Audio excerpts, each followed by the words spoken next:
வாடகை வேற தரணுமே இந்த மாசம், எப்படி தர போறது தெரியல, காசு வேற இல்லையே, என்ன பண்ண போறது தெரியலையே. உனக்கு என்ன ப்ரோ பாக்கணும், மகராசியை பார்த்தாலே தெரியுது. நீங்க ஒரு நல்ல கட்டத்துக்கு போறீங்க. ஒரே ஒரு கட்டம் தடுக்கிறதுனால நீங்க அடிமட்டத்துக்கு போறதுக்கு வாய்ப்பு இருக்கு. உங்க பேர் ஒரு ராசியை சொல்லுங்க, நான் பார்த்துட்டு சொல்லிடுறேன். உங்களுக்கு என்ன கட்டம் இருக்கு பரிகாரத்தை நான் சொல்லிடுறேன். பரிகாரம் சொன்னா நீங்க உங்களுக்கு கோடியில வந்து போறாங்க சாமி. நீங்க கோடி கொட்டோன்னு கொட்ட போகுது சாமி. கோடி கொட்டுதா? இது கும்பராசி, திருமாறன் என் பேர். கும்பராசி திருசூலி. உங்களுக்கு வந்து பாத்தீங்கன்னா 6வது வீட்டுல குரு இருக்காரு. 9வது வீட்டுல வந்து குபேரர் காலை கிளப்பிட்டு படுத்திருக்காரு. பணம் வரதுக்கு அதிக வாய்ப்பு இருக்கு. அந்த 8வது வீட்டுக்கு 9வது வீட்டுக்கு ஒரு முட்டுக்காலமே ஒரு முட்டு சந்து இருக்குது. அதை நீங்க இப்ப திறக்கணும் அப்படின்னா நீங்க வந்து இந்த மாலை வந்து வாங்கிங்க. இந்த மாலை வந்து பாத்தீங்கன்னா சிவகார்த்திகன் சூரிய யாருக்கிட்ட இந்த மாலை வந்து நான் தரல சாமி. எங்க இருந்து வந்திருக்காரு? இமயமலையில இருந்து வந்திருக்கதா பேசிக்கிறாங்க. உங்க கடையை தேடி சாமியான வந்து அனுப்பி விட்டுருக்காங்க.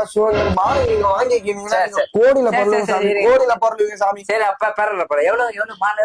10,000 ரூபாய் சாமி. 10,000 ரூபாய். 10,000 ரூபாயா? ஆமா சார், வாங்கிக்கலாம். என் ஃப்ரெண்டு அதே மாதிரி ரொம்ப கஷ்டத்துல இருக்கான்.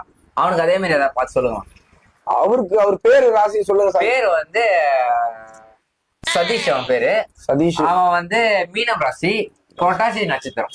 9வது வீடு 12வது வீடு 2 வீடு சாட்சி கிடைக்கும் சாமி. அவரு வந்து நல்ல உங்களை விட முன்னேற்றத்துல இருக்கிறார் சாமி. அவர் வந்து பாத்தீங்கன்னா ஆடி பென்ச்ல போற அளவுக்கு அவருக்கு வந்து ஒரு வாய்ப்பு இருக்கு. சோ ரோல்ஸ் ராயல்ஸே வந்து வீட்டால வந்து நிக்கிற மாதிரி அவருக்கு வாய்ப்பு இருக்கு சாமி.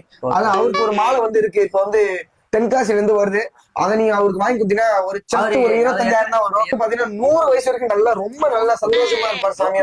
ஆமா, நோய் நொடி இல்லாம எந்த பிரச்சனையும் இருக்காது அவருக்கு. என்ன சாமி? அவன் செத்தி 4 வருஷம் ஆகுது. இது நம்ம லிஸ்ட்லயே இல்லையே. சாமிக்கு வந்து டீ குடிக்கிற டைம் ஆயிடுச்சு. டீ குடிச்சிட்டு வந்துடுற சாமி. அடி குடிக்கிற டைம் என்ன ஒரு பாண்டிச்சேரியில வந்து இது மாரி ஒரு பட்டைய போட்டு 2 ரூபாய் குங்குமத்தை வாங்கிட்டு என்ன ஏமா நானே இங்க வாடகை கொடுக்க காசு இல்லாம கோடியில பொருளுங்க சாமி. அந்த வார்த்தை நான் தாங்க முடியல. கோடி